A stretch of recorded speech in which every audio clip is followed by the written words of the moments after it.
Attention!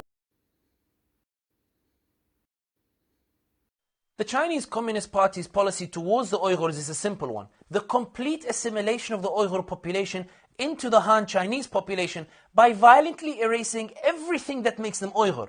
It's about eliminating Uyghur cultural practices, eliminating Uyghur identity, and violently beating the Chinese Communist Party's identity into the Uyghur psychology. For decades, Beijing has introduced policies including banning mosques from making the call to prayer, banning fasting in Ramadan, banning children from mosques, banning the meshrab where Uyghur communities would meet and deliberate on issues. In February 1997, reports spread that the Chinese Communist Party had executed 30 Uyghur activists, accusing them of being secessionists.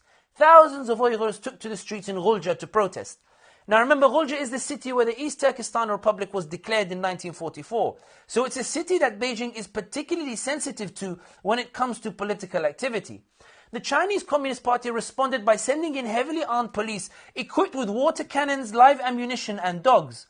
Human rights groups suggest more than 200 were killed and thousands were detained for participating in the protest.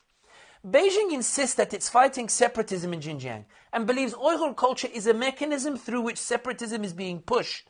So it has sought to stamp out Uyghur culture, brutally force assimilation, and encourage mass migration of Han Chinese from other provinces into Xinjiang to alter the demographics.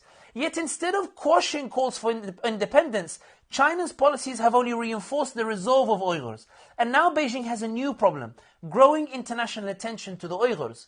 Beijing has been so concerned about this new problem, about more and more people talking about the Uyghurs, that it sought the help of authoritarian regimes of Saudi, Egypt, UAE and Bahrain, who agreed to send their loyal scholars to Xinjiang to try and help China push back against public pressure from the Muslim public opinion.